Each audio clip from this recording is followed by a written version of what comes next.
Let me start with a question that might make you a little uncomfortable. What if the reason you feel tired all the time, the reason your hands and feet are always cold, the reason you wake up foggy and go to bed drained, has nothing to do with age, nothing to do with stress, and nothing to do with how busy your life is? What if it all comes down to what you're putting on your plate 3 times a day, every single day, and more importantly, what you're leaving off it? Because here's the thing most doctors don't sit down and explain to you. Your blood is moving through roughly 60,000 miles of blood vessels right now as you watch this. Every heartbeat is a delivery mission, oxygen, nutrients, hormones, and healing compounds racing to reach your brain, your muscles, your organs. And when that delivery slows down, when your arteries get stiff and narrow and sluggish, your whole body starts to suffer in ways you might not even connect to circulation at all. Brain fog isn't just stress. Fatigue after meals isn't just being tired. Cold hands and feet aren't just your body temperature. These are signals, quiet, persistent signals, that your blood flow is struggling. And the most shocking part? You could start turning that around in as little as 7 days. Now, before you scroll past thinking this is just another list of superfoods, stay with me for a second, because what you're about to learn goes much deeper than that. This isn't about trendy diets or expensive supplements, or cutting out every food you enjoy. This is about understanding the specific biological reasons your circulation either thrives or suffers, and then using that understanding to make smarter choices at every single meal. The science behind this is backed by researchers at Harvard, the American Heart Association, and major vascular health institutions around the world. These aren't theories. These are studied, documented, measurable changes that happen inside your blood vessels when you feed them correctly. And when you finish watching this, you won't just know what to eat, you'll understand why it works. And that understanding is what turns a temporary healthy kick into a lasting lifestyle shift. So settle in, because this might be one of the most practically useful things you've watched in a long time. Let's start at the very foundation of circulation, with a molecule so important, so central to everything your heart and arteries do, that when its levels drop, everything downstream suffers. That molecule is called nitric oxide. Now, don't let the scientific name throw you off, because this is actually one of the simplest and most powerful concepts in cardiovascular health, and once you understand it, you'll never look at your dinner plate the same way again. Nitric oxide is essentially your body's natural artery relaxer. It's a tiny gas molecule produced right inside the inner lining of your blood vessels, a layer called the endothelium, and its entire job is to signal your artery walls to loosen up, to widen, to let blood pass through more freely. When nitric oxide levels are high, your arteries behave like wide, flexible highways. Blood moves smoothly, your heart doesn't have to strain, your pressure stays balanced, and every part of your body gets the oxygen and nutrients it needs. When nitric oxide levels drop, those highways turn into narrow, rigid backroads, and suddenly your heart is working twice as hard to push blood through passages that weren't designed to be that tight. The reason so many people have low nitric oxide levels today comes down to a combination of factors that have become almost universal in modern life: poor diet, chronic stress, aging, not enough specific minerals, and even habits you wouldn't suspect, like using antibacterial mouthwash every single morning. Yes, that's a real thing, and we'll come back to it. But the most powerful lever you have for raising nitric oxide naturally, quickly, and safely is the food on your plate, specifically nitrate-rich vegetables. When you eat foods like beets, spinach, arugula, and kale, your body converts the natural nitrates in those plants first into nitrites and then into nitric oxide. This process doesn't take weeks. Studies show that a single nitrate-rich meal can improve blood vessel function within 90 minutes, and with consistent daily intake over several days, the improvement compounds and builds. That means the beet salad you have at lunch today is already helping your arteries relax by the time you sit down for dinner. That's how fast this can begin working when you're deliberate about it.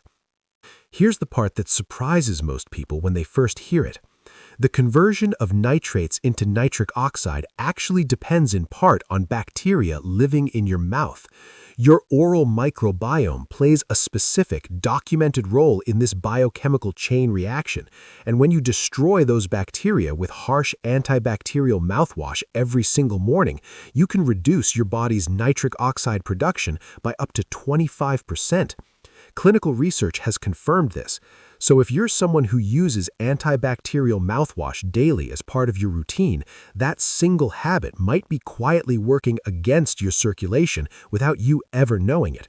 Swapping to a non-antibacterial option or simply reducing frequency could make a measurable difference in your vascular health. It's one of those small, invisible changes that adds up over time. And when you combine stopping that habit with actively adding nitric oxide boosting foods to every meal, the effect is multiplicative. You're not just adding to the positive side of the equation, you're also removing something that was subtracting from it. So how do you actually build this into your day without turning every meal into a complicated nutritional project? The answer is simpler than you think. Start your morning with a smoothie that contains spinach or arugula alongside some citrus, an orange, a handful of berries, a squeeze of lemon. The greens provide the nitrate dietaries.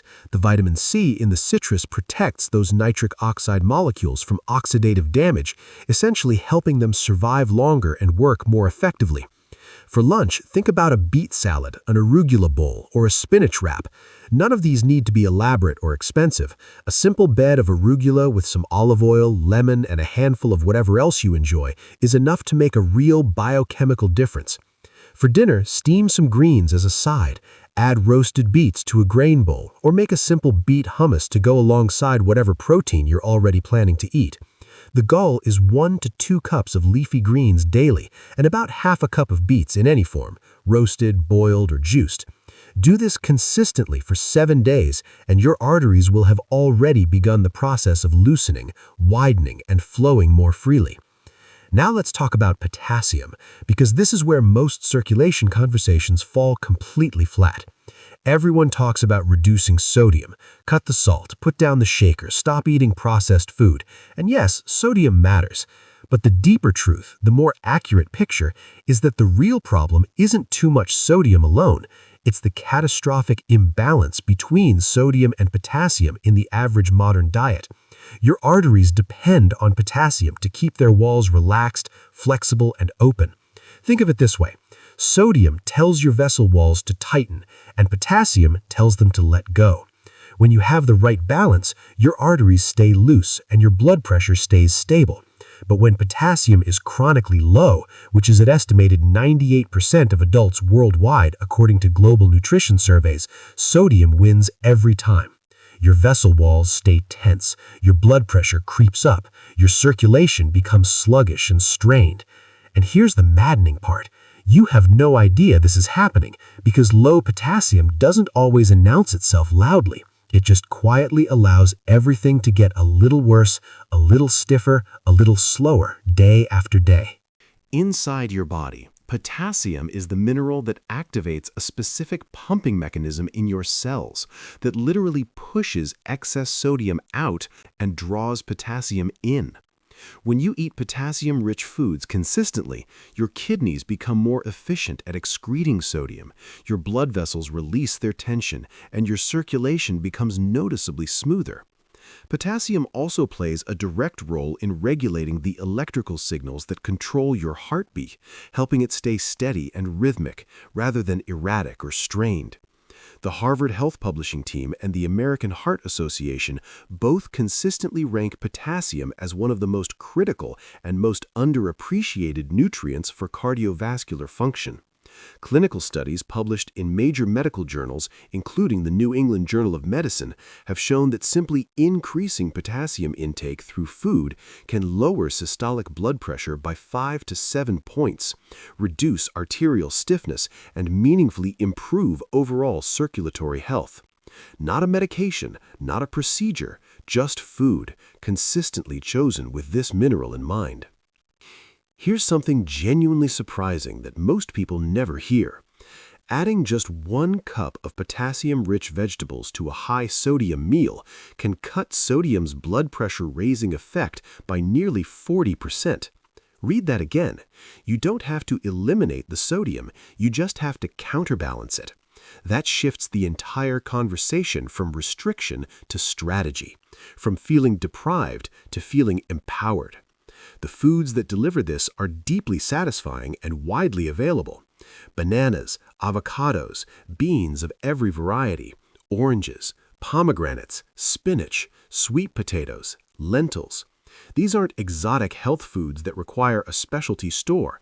They're in every grocery store, in every cuisine around the world, and they're foods that most people already enjoy in some form.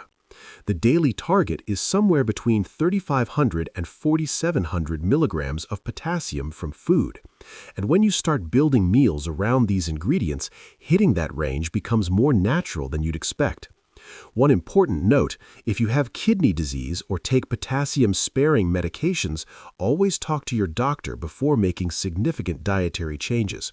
Your kidneys regulate potassium balance, and in certain medical conditions, the usual rules don't apply in the usual way. Let's move to healthy fats, because this is where decades of deeply misguided nutrition advice have done some of the most lasting damage to public health. The low-fat era told an entire generation that fat was the enemy, that removing it from your diet was the path to a healthier heart, and the result was devastating in ways researchers are still unpacking. Because here's what those low-fat guidelines missed entirely. Your arteries aren't hollow pipes, they're living, dynamic tissue, and the right kinds of fat are absolutely essential for keeping that tissue soft, flexible, responsive, and capable of producing the nitric oxide your circulation depends on. When you strip healthy fats out of your diet, you don't protect your arteries, you actually starve them of the very nutrients they need to stay elastic and resilient. Inflammation rises, platelets become stickier, blood becomes more viscous and harder to move through your vessels, and your entire cardiovascular system starts operating at a mechanical disadvantage that no amount of sodium reduction can fix on its own. The fats you want to prioritize come in 2 main categories, and both are equally important. The first is omega-3 fatty acids, found in abundance in fatty fish like salmon and sardines, as well as walnuts, chia seeds, and flax seeds. Omega-3s work on multiple fronts simultaneously. They reduce inflammation inside your artery walls. They lower triglycerides, which makes your blood less thick and sticky and easier to move through your vessels. They improve the performance of your endothelium, that critical inner lining that controls blood vessel dilation. And they slow the development of arterial plaque, helping keep your vessels open over the long term. Research from Harvard and the Mayo Clinic shows that omega-3s meaningfully reduce arterial stiffness and lower inflammatory markers like CRP, which is one of the most reliable indicators of cardiovascular risk. A major study in the Journal of the American College of Cardiology found that people with higher omega-3 intakes consistently showed more flexible arteries and slower plaque progression than those who didn't prioritize these fats. The second category is monounsaturated fats, and the star here is extra virgin olive oil. The Mediterranean diet has been studied more extensively than almost any other dietary pattern in cardiovascular research, and one of its most consistent findings is that daily olive oil consumption directly supports better blood flow, lower inflammation, and healthier arteries. The mechanism is elegant. Olive oil nourishes the endothelium and actively promotes nitric oxide production, meaning it supports your circulation through the same pathway as those nitrate-rich vegetables we talked about earlier.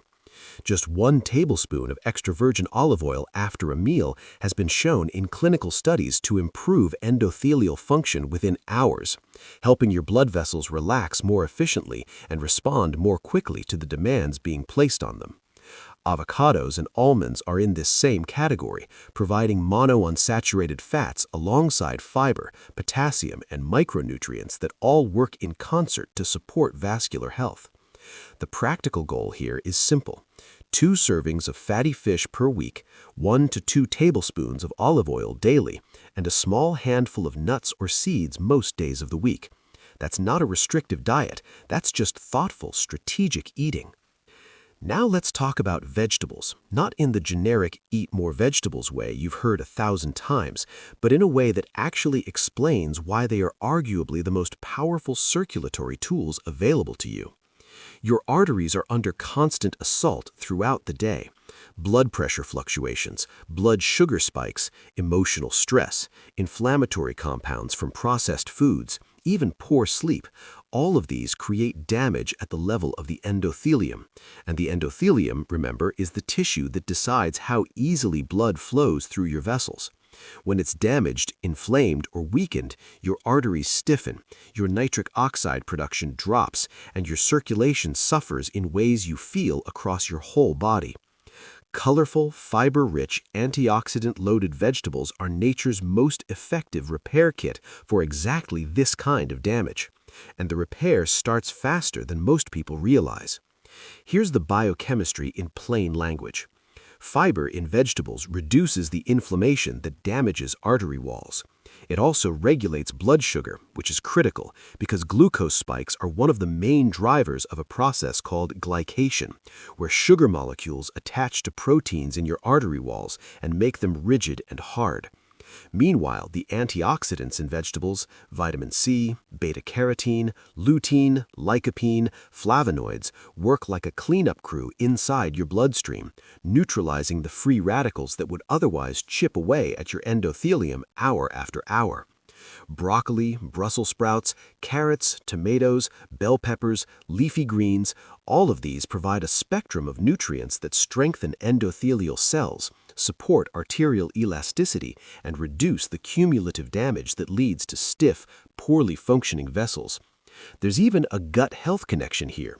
Certain plant fibers are fermented by your gut bacteria into compounds called short-chain fatty acids, which travel through your bloodstream and directly improve vascular function.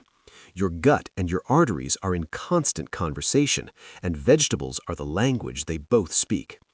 Harvard researchers have documented that a diet consistently high in vegetables can reduce the risk of arterial stiffness by up to 30% simply due to their antioxidant load. A study published in Circulation Research found that a vegetable-rich diet can improve endothelial function in just 1 week of consistent intake. 1 week! That's not a year-long clinical trial result. That's something that starts happening to your arteries before the month is out if you commit to this now. And one of the most motivating facts you'll hear today, adding just 1 extra cup of vegetables per day to your current diet can reduce your inflammation markers by up to 40% within a week. Not 10%, not a modest nudge, 40%. That's a seismic shift in your vascular environment from what might amount to a single additional side dish each day. The practical approach here is to aim for 3 to 5 cups of vegetables daily across multiple colors, because different pigments correspond to different antioxidants, and covering the full spectrum means covering the full range of protection. Green from broccoli and spinach, red from tomatoes and peppers, orange and yellow from carrots and squash, purple from eggplant and cabbage. Steam them, roast them with olive oil, blend them into soups or pile them into stir-fries. The method matters far less than the consistency. One of the most overlooked chapters in the circulation conversation is the role of herbs and spices, and I say overlooked because most people treat them as flavor enhancers when they are, in biochemical terms, some of the most potent vascular tools in your entire kitchen. Let's walk through the most important ones and explain exactly what they're doing inside your blood vessels when you eat them. Start with garlic, because garlic has more peer-reviewed research supporting its cardiovascular benefits than almost any other herb or spice on the planet. When you crush or chop a garlic clove, an enzyme reaction produces a compound called allicin, which directly widens arteries, reduces stiffness, and lowers blood pressure. Ginger reduces the inflammation that stiffens artery walls. It improves your body's ability to use oxygen more efficiently, which eases the workload on your heart during everyday activity. It also has mild antiplatelet effects, meaning it helps prevent blood cells from clumping together unnecessarily, which supports smoother blood flow through smaller vessels. Studies presented by the American Heart Association show that ginger supports better circulation and improves the metabolic markers that directly affect vascular function. Grating fresh ginger into a morning tea, a smoothie, a stir-fry, or a salad dressing is one of the lowest effort, highest return habits you can build into your daily routine. Turmeric follows closely behind, and its active compound curcumin has been studied extensively for its effects on the endothelium. A comprehensive review published in Phytotherapy Research found that curcumin significantly improves endothelial function and lowers CRP, one of the primary markers of cardiovascular inflammation. The catch with turmeric is absorption. Curcumin is fat-soluble and not well absorbed on its own, but combining it with a pinch of black pepper increases absorption by up to 2,000%. That single pairing, half a teaspoon of turmeric with a pinch of black pepper, eaten daily with a meal containing healthy fat, is one of the most science-supported, zero-cost interventions for vascular health available to anyone. Cinnamon brings a different but equally important angle: blood sugar stability. We'll talk much more about blood sugar and circulation in a moment, but cinnamon helps keep glucose from spiking too sharply after a meal, which in turn protects your artery walls from glycation damage. Half a teaspoon in your morning oats or yogurt or even your coffee is enough to make a measurable difference in post-meal glucose response. And then there's cayenne pepper, which contains a compound called capsaicin that directly stimulates blood vessel dilation, essentially triggering your arteries to widen and allow more blood through. A pinch of cayenne in soups, marinades, or roasted vegetables adds not just heat to your food, but literal warmth to your extremities, because blood is flowing more freely to your hands, your feet, and the other areas where poor circulation tends to show up first. If you take blood thinners or have a sensitive gastrointestinal system, check with your doctor before ramping up garlic, ginger, or turmeric significantly, because at very high amounts, they can interact with anticoagulant medications. For most people eating these in normal culinary amounts, they are extraordinarily safe and extraordinarily beneficial. Now let's get to the topic that connects every other section of this conversation, the thread that runs through everything, and yet it almost never comes up when people talk about circulation: blood sugar stability. Most people don't connect what's happening to their blood sugar after a meal with what's happening to their blood vessels in that same window of time. But the connection is direct, documented, and genuinely alarming when you see it clearly. Every time your blood glucose rises sharply, your arteries stiffen, temporarily but measurably. If this happens once in a while, your body recovers. But if it happens 3, 4, 5 times a day, every day, at breakfast with pastries, at lunch with refined carbs, in the afternoon with a sugary snack, and again at dinner with white rice or white bread, the cumulative effect on your vascular health is enormous. High glucose triggers inflammation. It weakens the endothelium. It reduces nitric oxide production. It thickens the blood. A study published in Diabetes Care found that even short-term glucose spikes reduce nitric oxide levels by up to 30% in the hours immediately following the spike. That means every blood sugar roller coaster ride you take throughout the day is also a nitric oxide depletion event, and your arteries are paying the price each time. The mechanism behind this is called glycation, and it deserves a moment of your attention because understanding it changes how you think about carbohydrates fundamentally. Glycation is what happens when sugar molecules in your bloodstream attach to proteins in your artery walls. Over time, this process makes the artery walls stiff, hard, and less responsive, which means they can't dilate properly when your body needs more blood flow, like during exercise, stress, or even digestion. This isn't diabetes-level damage we're talking about. Even mild chronic blood sugar elevation from everyday refined carb consumption causes glycation damage that accumulates over years and decades. Long-term studies published in the New England Journal of Medicine have confirmed that whole grains and legumes dramatically reduce vascular inflammation and improve overall circulatory health, precisely because they prevent the glucose spikes that drive glycation in the first place. The American Heart Association now strongly recommends limiting refined carbohydrates and increasing high-fiber foods, specifically for arterial health, not just for weight management, but because your blood vessels are directly damaged by the glucose spikes that refined carbs cause. The practical solution is simpler than most people expect, and it doesn't require eliminating carbohydrates, which are still an essential fuel source. It requires choosing the right carbohydrates and pairing them strategically. Oats, berries, lentils, chickpeas, quinoa, beans, and whole grains all provide what are called slow-release carbohydrates. The fiber and complex starch structures in these foods slow down how quickly glucose enters your bloodstream, flattening the spike into a gradual, manageable rise that your body handles without triggering vascular inflammation. When you pair even a moderate carbohydrate serving with protein, healthy fat, and vegetables, you slow digestion further, and the glucose impact becomes even gentler. Research from Harvard and the Mayo Clinic confirms that stable blood sugar significantly and directly improves endothelial function, which means every meal you build around this principle is a meal that actively supports your circulation rather than straining it. And there's one more tool that's almost embarrassingly simple. Walking for just 10 minutes after eating can cut your post-meal blood sugar spike in half. Not a long workout, not a gym session, a 10-minute stroll around your neighborhood or even around your house immediately after a meal blunts the glucose response dramatically and reduces the resulting stress on your artery walls. That single habit, practiced consistently at lunch and dinner, could be one of the most impactful changes you make this week. Let's now take everything we've discussed and put it into the framework of a single day, because knowing what foods to eat is only part of the picture. The timing, sequencing, and habits that surround your meals matter enormously to how your circulatory responds hour by hour. Your arteries don't just respond to what you eat, they respond to when you eat, how hydrated you are, how you manage stress, how much you move, and how well you sleep.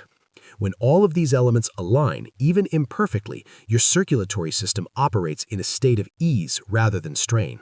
So let's walk through what a genuinely artery-supportive day looks like from the moment you wake up to the moment you go to sleep. The morning matters more than most people realize, because overnight your body loses water through breathing and sweating, which causes your blood to thicken slightly. Thicker blood is harder to move, and your heart has to work against more resistance in the early hours of the day than at any other time of day. This is one reason heart attacks are statistically more common in the morning hours. Starting your day with a full glass of water, ideally with a squeeze of lemon for a quick dose of vitamin C, immediately begins rehydrating your bloodstream, thinning the blood back to its optimal viscosity, and supporting nitric oxide production through that vitamin C.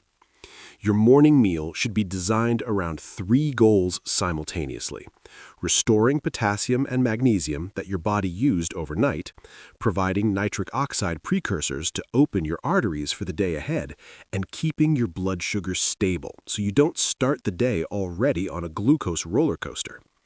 Oats topped with berries and walnuts accomplish all 3.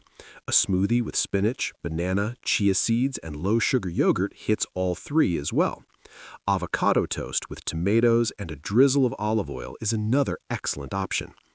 After eating, before you open your phone or sit at your desk, spend 60 seconds doing slow, deep breathing. This isn't a wellness trend. This is a physiologically documented intervention. Deep, controlled breathing activates your parasympathetic nervous system, lowers morning blood pressure, and actually promotes nitric oxide release from the tissues in your nasal passages and lungs. Combined with even a 5-minute gentle walk, which boosts nitric oxide through sheer stress on your vessel walls, you've already done 3 powerful things for your circulation before the morning is even properly underway. As the day progresses into midday, this is when the real threats to your circulation begin to accumulate. Long sitting periods allow blood to pool in your legs and slow its return to the heart. Screen time and work stress trigger low-level cortisol release that causes vessel constriction. And if lunch is rushed or processed, the blood sugar spike that follows can impair endothelial function for 2 to 4 hours afterward. A well-constructed lunch looks something like this: A large salad built on a base of spinach or arugula, loaded with chickpeas or beets for nitrates and potassium, topped with half an avocado for monounsaturated fat and more potassium, dressed with olive oil and lemon for nitric oxide support and vitamin C.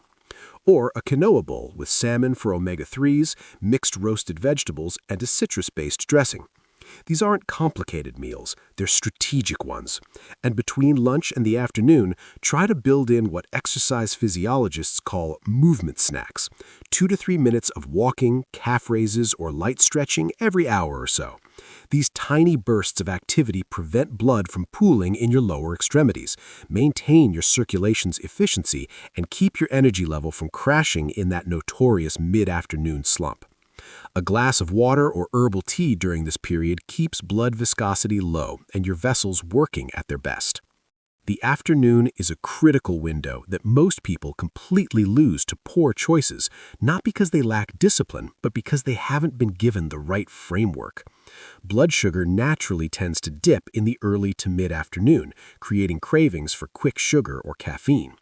If you give in to those cravings, you create another glucose spike, another round of vascular inflammation, another hit to your nitric oxide levels. Instead, pair a piece of fruit with a small handful of nuts, an apple with almonds, a pear with walnuts, some berries with a tablespoon of peanut or almond butter. The fiber in the fruit and the fat and protein in the nuts combine to deliver glucose slowly, sustainably, without the spike.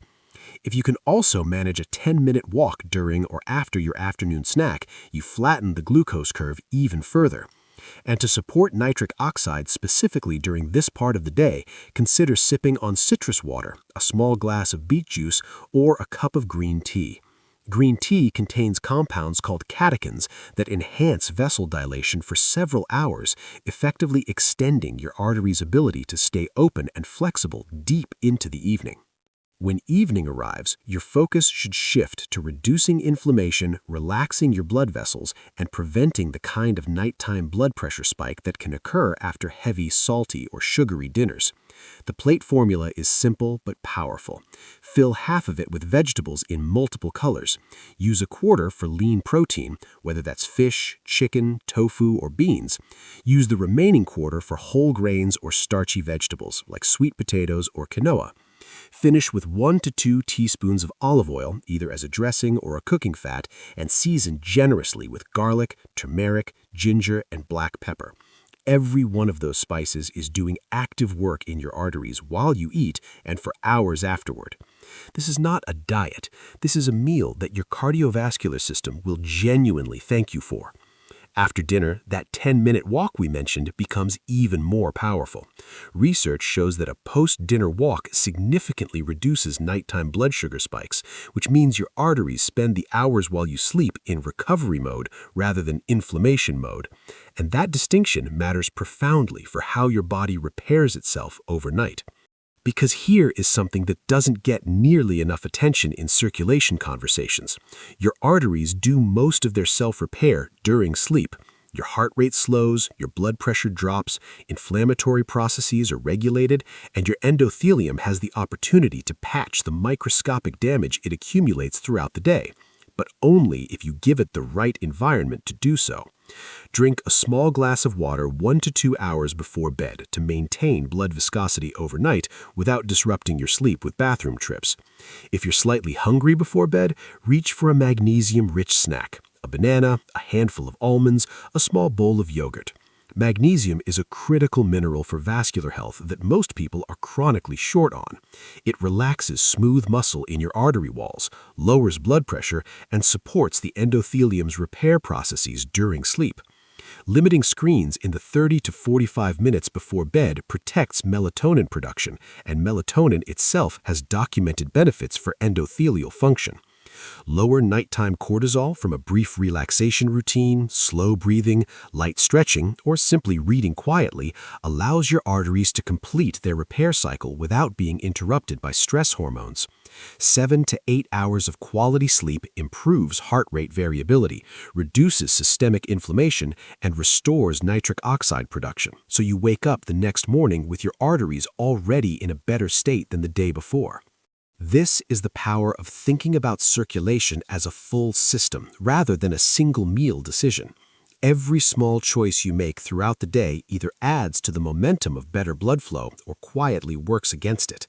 A glass of water in the morning, leafy greens at lunch, a 10-minute walk after dinner, garlic and turmeric at every opportunity, slow-release carbs instead of refined ones, enough sleep, enough magnesium, enough potassium. None of these changes are dramatic. None of them require you to overhaul your entire life, give up the foods you love, or spend money you don't have. They require consistency, not perfection, repetition, not revolution. And cardiologists from Harvard, the American Heart Association, and major vascular research institutions are in full agreement. It is the accumulation of these consistent micro-habits, hydration, balanced meals, gentle movement, the right minerals, and stress management that improves endothelial function measurably within 1 week, not 1 month, 1 week. That's how responsive your cardiovascular system actually is when you give it what it needs. Let's bring this full circle, because you started this video in a specific situation. Maybe you've been feeling more tired than you should. Maybe your extremities are always cold. Maybe your blood pressure has been creeping up and no one has given you a clear, practical, actionable explanation of what's actually happening inside your vessels and what you can do about it right now, today, with the food in your kitchen. What you've learned here isn't a trend or a fad. It's a biologically grounded, research-supported framework for understanding why your circulation either thrives or struggles, and how to use every single meal as either a step forward or a step back. You now know that nitric oxide is your artery's most important ally, and that leafy greens, beets, and citrus start raising it within 90 minutes of eating. You know that the sodium-potassium balance matters more than sodium alone, and that 1 cup of potassium-rich vegetables can cut sodium's blood pressure effects by nearly 40% in 1 week. You know that healthy fat aren't the enemy of your arteries, but the foundation of their flexibility, and that 1 tablespoon of olive oil after a meal improves vessel function within hours. You know that colorful vegetables are repairing your endothelium every time you eat them, and that just 1 extra cup a day can drop your inflammation markers by 40% in a week. You know that herbs and spices like garlic, ginger, turmeric, cinnamon, and cayenne are active vasodilators and anti-inflammatories, not just flavoring agents. And you know that stable blood sugar is the quiet key to smooth, steady, all-day circulation that nothing else can replace. 7 days. That's all it takes to begin feeling the difference when you build your plate with intention and consistency. 7 days of greens at every meal, of potassium-rich foods at every plate, of olive oil and omega-3s, of colorful vegetables and circulation-supporting spices, of slow-release carbs and post-meal walks, and a full glass of water each morning. None of this is complicated. All of it is powerful. And the version of you that starts today is already building better arteries, lower blood pressure, warmer hands and feet, sharper thinking, and a heart that doesn't have to work as hard with every beat. That's not a promise, that's physiology, and now you understand it well enough to use it. This video is for educational purposes only and is not medical advice. Always consult your healthcare provider before making significant changes to your diet, especially if you have existing health conditions or take medications.